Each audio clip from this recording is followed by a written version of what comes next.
When the name Justin Baldoni started appearing in headlines alongside the word lawsuit, I knew there were things we could no longer pretend were just coincidences. According to the legal documents released, my wife, Blake Lively, filed a lawsuit alleging a toxic work environment and retaliation after she spoke up. I would give myself a punching vasectomy. There's no way I would allow that to happen. Meanwhile, the opposing side denied the claims and countersued with figures that shook all of Hollywood. But what sent chills down my spine wasn't today's lawsuit. It was the familiar feeling. How it all starts with silence, spreads through whispers, and ends with a woman being labeled difficult to work with, without any formal judgment. Have you ever wondered why private messages get leaked? Why names of celebrities like Taylor Swift and Ben Affleck are dragged into it? And why, all of a sudden, Blake's entire career history is being picked apart like it was all pre-planned? Did Ryan Reynolds ditch Blake Lively at the premiere of Another Simple Favor to save his own career? Don't give it to him. Just keep restraint. Yeah. I've been in Hollywood long enough to know that if you're not taken down publicly, you'll be quietly erased. And when I stood up to defend my wife, I realized the scariest question wasn't who's right or wrong. It was, how many years have we stayed silent before everything was forced to explode like it did today? We live in a very, there's nothing violent in our home. Let me tell you why the Baldoni lawsuit isn't the beginning of the tragedy. But perhaps, the first moment, the truth can no longer be buried. That kid came out with three things on his mind. It was violence, breasts, and engines. When the name Justin Baldoni started appearing in headlines alongside the word lawsuit, I knew there were things we could no longer pretend were just coincidences. According to the legal documents released, my wife, Blake Lively, filed a lawsuit alleging a toxic work environment and retaliation after she spoke up. Meanwhile, the opposing side denied the claims and countersued with figures that shook all of Hollywood. But what sent chills down my spine wasn't today's lawsuit. It was the familiar feeling. How it all starts with silence, spreads through whispers, and ends with a woman being labeled difficult to work with, without any formal judgment. Have you ever wondered why private messages get leaked? Why names of celebrities like Taylor Swift and Ben Affleck are dragged into it? And why, all of a sudden, Blake's entire career history is being picked apart like it was all pre-planned? I've been in Hollywood long enough to know that if you're not taken down publicly, you'll be quietly erased. And when I stood up to defend my wife, I realized the scariest question wasn't who's right or wrong. It was, how many years have we stayed silent before everything was forced to explode like it did today? Let me tell you why the Baldoni lawsuit isn't the beginning of the tragedy. But perhaps the first moment, the truth can no longer be buried. On March 12, 2024, the lawsuit was officially filed in the Los Angeles County Superior Court, and from that moment on, the behind-the-scenes controversy surrounding It Ends With Us was no longer just whispers. According to the public complaint, Blake Lively alleged that during her work with Justin Baldoni, she encountered a work environment she found inappropriate, particularly regarding the handling of intimate scenes and creative control. The document stated that between June and July 2023, during pre-production and the early weeks of filming in New Jersey, Blake repeatedly requested clear professional boundaries, the consistent involvement of an intimacy coordinator, and revisions to certain scenes to reduce unnecessary physical contact. According to Blake's team, these requests received no formal written response, and when she continued to raise the issues, the production team's attitude began to shift. Baldoni's side responded in their legal filing, arguing that all scenes were conducted in accordance with industry standard procedures, with consent from all parties involved, and that no official complaints were made at the time of filming. They claimed that fully accommodating Blake's requests would have impacted the production timeline and budget, and asserted that no misconduct occurred. Yet the two sides clashed directly. One spoke of lived experience and consequences after speaking up, the other of protocol and a lack of concrete evidence. The tension escalated when Blake's lawsuit outlined a specific timeline. On August 15, 2023, Blake sent an internal email to the production team, directly referencing the pressuring work environment and calling for a reassessment. According to the complaint, just weeks after that email, Blake began to be excluded from creative meetings she had always participated in. Her approval rights over certain character visuals were reassigned to another department, and her schedule was changed without clear explanation. Blake's side called this a systemic retaliation for speaking out.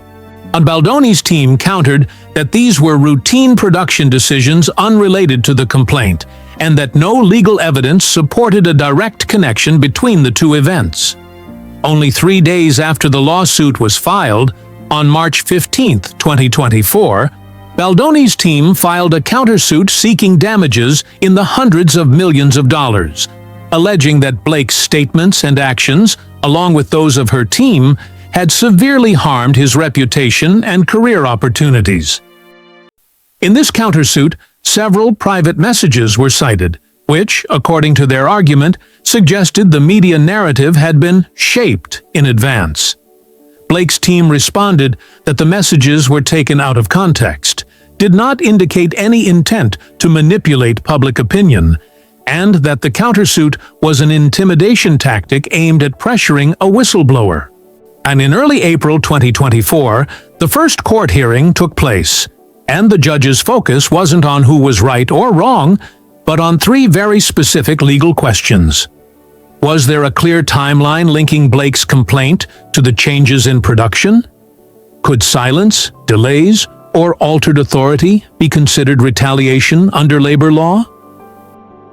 And did Baldoni's claimed reputational damage have sufficient legal grounds to justify such a massive compensation request? No final ruling was issued at this stage, but what became undeniable was that the matter had gone far beyond a behind-the-scenes misunderstanding. As I walked out of the courtroom, I realized something that had only felt like a vague hunch before. From the moment the case was filed, Blake was no longer seen as just an actress. She had become a legal issue. And in Hollywood, though being seen as a problem is often enough to have doors quietly close on you, even without a single verdict. This chapter didn't end with a judge's gavel, but with a cold truth. A person's career can be left hanging simply because they forced the system to answer questions it didn't want to face. I want you to look directly at a very specific span of time, because stories about being labeled in Hollywood never happen overnight.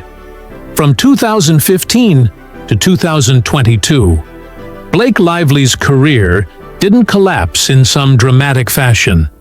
It thinned out, fractured, and went quiet in ways only people inside the system could recognize.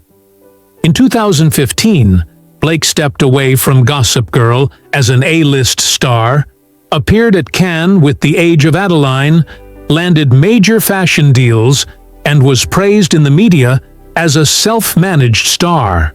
But by the end of that year, behind-the-scenes stories began shifting tone. There was no scandal, just polite phrases, strong creative opinions, challenging to align with, wants more control than usual. In 2016, Blake starred in The Shallows, a high-risk project filmed in isolation, demanding intense physical and mental stamina. The film was a box office success and received praise. But strangely, the next wave of projects didn't follow the typical momentum. Instead of a lineup of major scripts, her schedule showed gaps.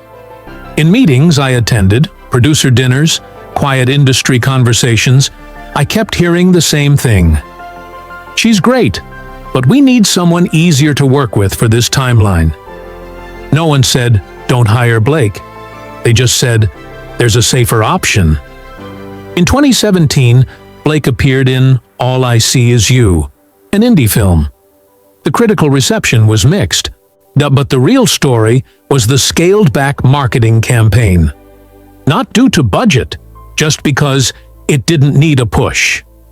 In Hollywood, when a movie isn't pushed, it's often a sign that the relationship behind it has been reassessed. I asked an old contact, "Where's the risk?" The answer was soft, not talent, control. In 2018, Blake starred in A Simple Favor and shined. The film was a commercial hit. Her fashion made headlines. Critics acknowledged her range. But here's the paradox.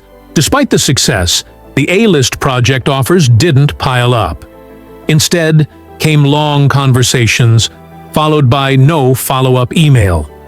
A casting director told me, no recording, no documentation, that she asks too many questions too early in the process.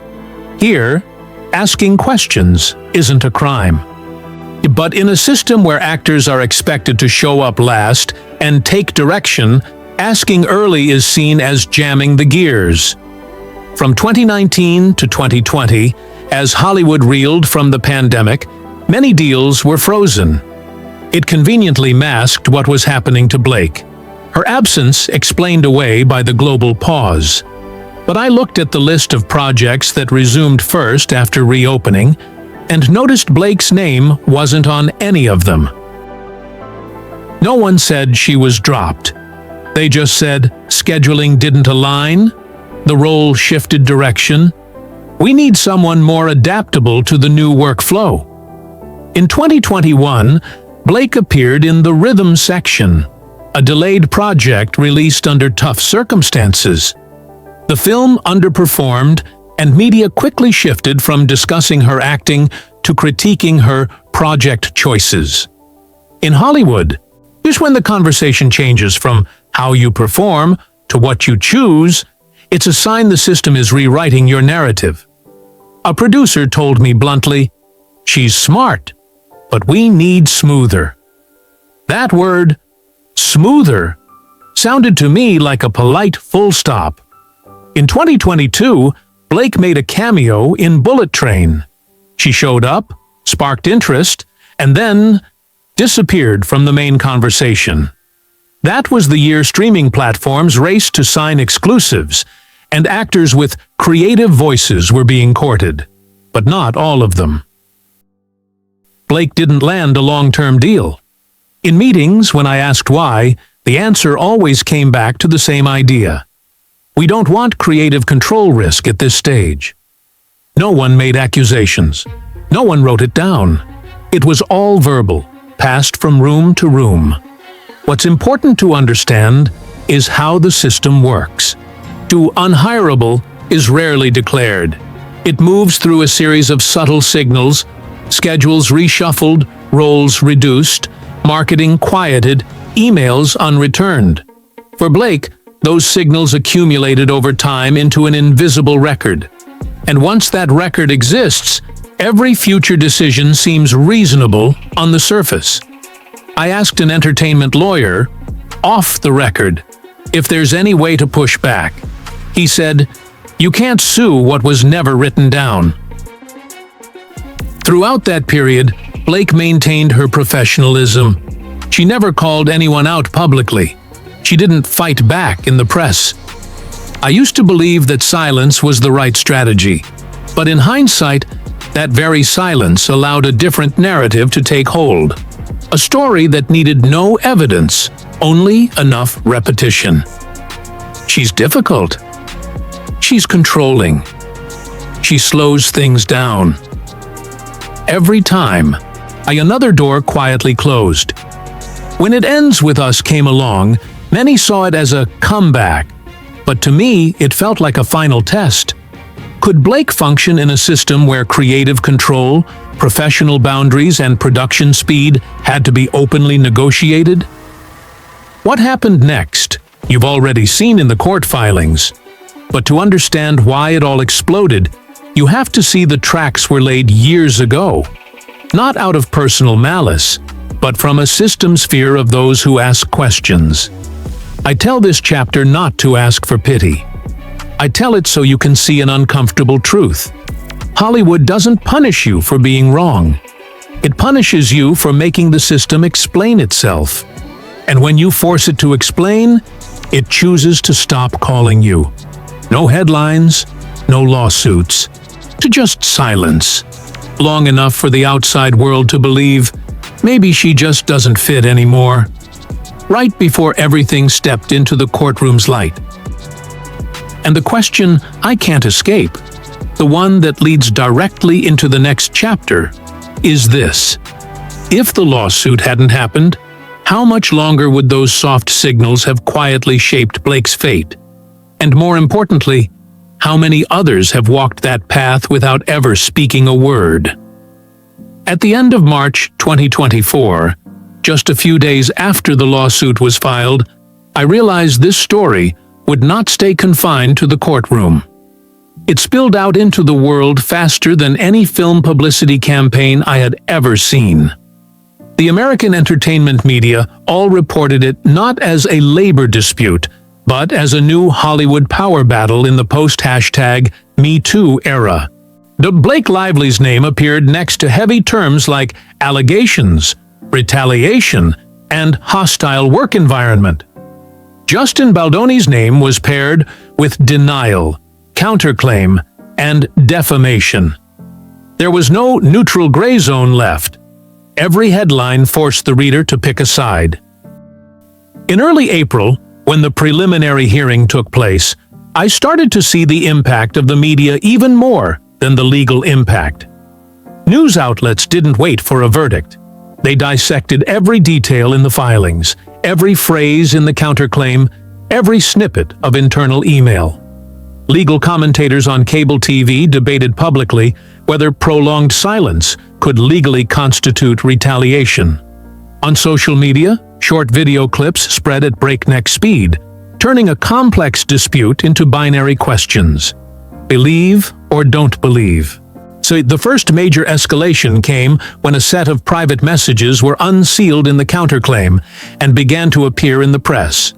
According to the released documents, these messages involved discussions about media strategy between Blake and a few other well-known figures, including names that immediately caught the public's attention. Excerpts taken out of context were placed in headlines as evidence that the narrative had been prepared in advance. I read each line and realized the danger didn't lie in the content itself, but in the way it was presented. A remark in a personal context, once thrust into the public eye, could be interpreted as intent. Baldoni's side quickly seized on this wave. In the counterclaim, they argued that the existence of those messages showed an effort to influence public opinion, to causing direct harm to reputation and future contracts. Blake's team responded that the excerpts were selectively chosen, lacking full chronological context, and did not prove any intent to shape narratives before the lawsuit was filed.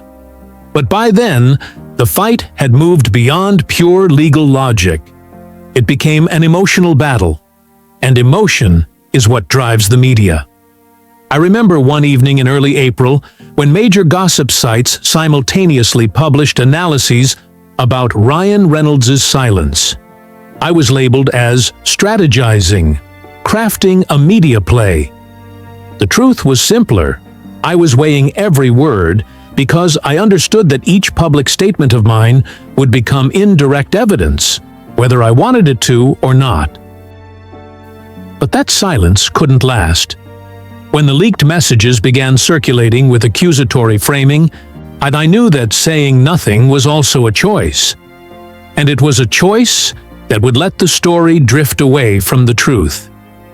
When I finally spoke publicly to defend Blake, the reaction was immediate. Some of the public supported us, seeing it as a necessary act by a husband. Others criticized me, saying I was intervening and using my influence to apply pressure. I saw one thing clearly. From that moment, the lawsuit was no longer just Blake versus Baldoni. It became Blake and me up against a media and legal system accustomed to fragmenting responsibility until no one is held accountable. Amid that wave, small but significant details began to surface. Some reporters dredged up old articles from 2016 to 2018, where Blake had been described as too involved in creative decisions. On their own, those pieces were unremarkable. But when strung together in the context of this lawsuit, they became character evidence. I saw this tactic clearly: turn professional behavior into personality traits, and then use those traits to cast doubt on every allegation. The real crescendo came when evening talk shows started questioning our private life. Not because it was legally relevant, but because it drew viewers. They analyzed that I hadn't publicly wished Blake a happy birthday for a while, that some of our past posts were hidden, that we had appeared separately at a few events. Things never confirmed became fodder for speculation about marital crisis. I recognized this as a familiar tactic: dilute the legal focus with personal doubt, leaving the public distracted and exhausted. Meanwhile, on the other side, Baldoni's legal team continued to emphasize economic damage. Numbers were presented: paused contracts, reevaluated projects, affected partnership opportunities. Each figure was laid out as a direct consequence of the allegations. Blake's team countered by returning to the original timeline. Internal concerns raised before the lawsuit, changes in authority after those concerns, and the assertion that reputational harm to an individual cannot be used to negate the right to speak up about the work environment. Two parallel logics, never converging, repeatedly colliding in public. By mid-April, I could feel the fatigue spreading. Not fatigue from lack of information, but from too many interpretations. The public began to ask, who's telling the truth? Who is exploiting whom? And it became clear that in that fatigue lay the greatest danger. The risk that the story would be reduced to celebrity drama, rather than a legally meaningful dispute about power and professional boundaries. I remember a conversation with our lawyer. He said, "The hardest part now isn't proving anything in court. It's keeping the story from being swallowed by the noise." I understood him, because each passing day brought another detail dragged into the light: an old email, an ambiguous quote, a photo given a new spin. Each detail elevated emotion, but also further fragmented the truth. And then I realized the true climax of this chapter wasn't in a new piece of evidence, but in the point of no return. From the moment the media turned the lawsuit into a public morality tale, neither side could settle quietly anymore. Any private agreement would be met with suspicion. Any concession would be interpreted as an admission. The machine was in motion, and it would only stop with a verdict, or when the public moved on to another story. And that's where it ended, in a tension stretched like a tight string, with both sides caught in a spiral that no one could fully control. I looked at Blake and understood that, regardless of the legal outcome, one thing had changed forever. Not the image, not the contracts, but the reality that silence was no longer a safe option. Once you step into the light with your story, that light will reveal things you never intended to expose. After the media storm peaked in late spring 2024, the first thing I noticed wasn't silence. It was a shift in the rhythm of work. There was no announcement of contracts canceled, no email stating, "We're not moving forward." Instead, it was a very familiar state in Hollywood. Everything was put on hold. For Blake Lively, the projects that had been in discussion stalled. Regular funding calls became sporadic. Promises to circle back stretched indefinitely. I knew what that meant. No one wanted to be the first to place a bet. People asked me, "Is Blake still acting?" The honest answer is, she hasn't disappeared, but she's no longer being brought to the forefront the way she used to be. After the lawsuit, Blake went a long stretch without announcing any new major film projects. Not because she turned them all down, but because most of them shifted to a further review status. Some indie scripts still came in, but with lower budgets, smaller reach, and stricter creative terms. That reflects a cold reality. When an actor is seen as involved in a dispute, the system reduces risk by shrinking the role. Blake didn't announce a retirement, nor did she publicly complain. She shifted her focus to work less dependent on studio gatekeepers, fashion, personal branding, and producing projects where she had more control. It wasn't a step back in terms of capability, but a necessary pivot for survival when the main doors no longer opened as widely. To audiences, absence from the big screen is easily misread as fading out. But to insiders, it signals a waiting phase. As for me, Ryan Reynolds, the question was more direct. Was I affected? The truth is, yes and no. I still had work. Pre-existing projects moved forward, but the tone in new conversations noticeably changed. Or there were meetings that should have been about creative ideas, but instead spent time clarifying context. No one said I was a problem, but I felt the scrutiny, especially from teams wary of being adjacent to legal controversy, even indirectly. What's weighed on me the most isn't my career, but the asymmetry. When a woman speaks up and becomes involved in a dispute, the first question is she still a fit? When a man stands beside her in support, the question becomes, is he going to complicate things? Two different questions, two different sets of consequences. No one says it out loud, but everyone understands. At home, the impact was more tangible than any headline. We had to re-establish boundaries between work and home, between public and our kids. The evenings once spent on scripts and schedules were now focused on making sure our children didn't hear debates they never chose to be part of. I learned a hard lesson late. Public disputes don't just drain those involved, they wear down everyone around them. By the time summer 2024 passed, the lawsuit still had no final resolution.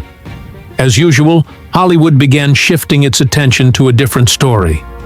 But that didn't mean everything went back to normal. The quiet consequences remained. Opportunities unspoken, roles assigned to less controversial actors, decisions made behind closed doors. Blake kept working, but with more caution, more independence. I kept taking on projects, but with the awareness that every decision was now viewed through a new lens.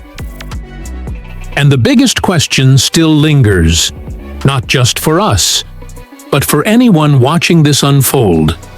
Does Hollywood truly accept those who challenge power, or merely tolerate them until the noise dies down?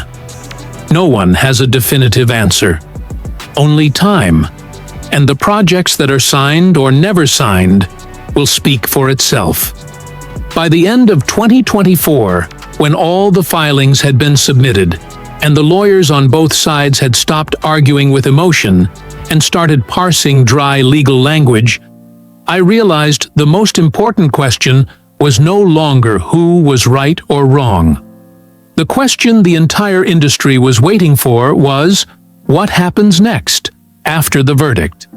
Not in the courtroom, but in those closed-door meetings where careers are decided with silent nods.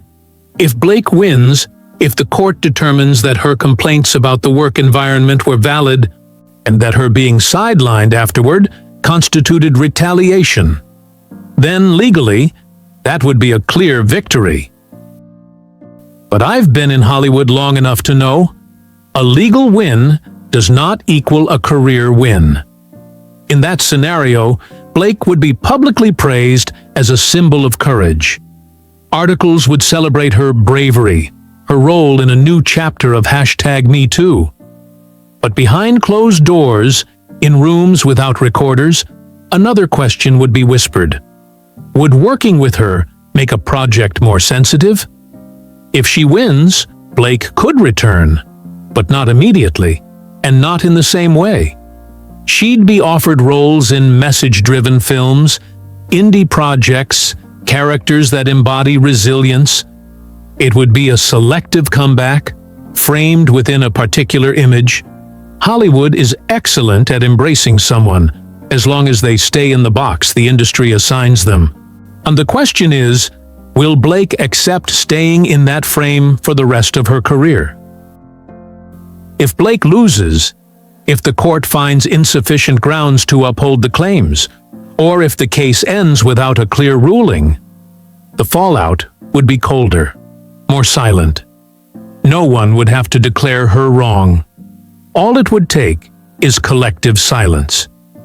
In that version of the future, Blake wouldn't disappear, but she would be spoken of differently. Was involved in a legal dispute. And in Hollywood, that phrase carries more weight than most accusations. Big projects would favor safer choices. Opportunities would quietly shrink, not because of talent, but because of image risk. In both scenarios, there's one truth few will say out loud. Blake will never return to exactly where she was before. Win or lose, the path forward will be different. A woman who forced the system to look at itself is rarely welcomed back into that system the same way. I don't say that bitterly. I say it because I've seen that pattern repeat over and over. As for me, the outcomes branch too, though in subtler ways. If Blake wins, I'll be seen as the husband who stood on the right side of history. It won't bring me more work, but it might earn me a layer of moral protection. If Blake loses, I won't be punished publicly. But every professional decision will carry a quiet question. Will he bring controversy with him? I'll keep working. But from the moment I chose to speak out, neutrality stopped being my privilege. What weighs on me most isn't my own career path, but the signal this sends to the next generation. If Blake wins, but must sacrifice career freedom, what's the message? See, if she loses and is pushed to the margins, what's the message then? Either way, the question remains. Does this system truly encourage speaking out, or merely tolerate it within controllable limits? So when people ask me, after everything, what will happen to you and Blake? I can only answer with another question, the one this industry keeps avoiding. When a woman forces the system to confront itself, will that system choose to change? Or just wait for her to grow tired and walk away? This story isn't just about Blake Lively. It's not just about Ryan Reynolds. It's about the cost of telling the truth in a world built on image. About whether you're still allowed to work after making the system uncomfortable. See, and about a question Hollywood has never clearly answered. Who actually gets protected? And who just gets used until they're no longer convenient? There's no clean ending here, because stories like this don't end when the video stops. They continue in the contracts that never get signed, in the roles given to someone else, and in the choices the public never sees. But what about you? If you were in Blake's position, would you stay silent to protect your career? Or speak up and accept whatever follows? And if you were the one standing beside her, would you defend the person you love? Or protect your own safety? Leave a comment, not to judge, but to share what you would do if you were them. If you believe the stories behind the spotlight deserve to be told, hit like and subscribe to the channel. See, because there are still so many stories to come, where the truth doesn't live on the red carpet, but in the shadows most people are afraid to face.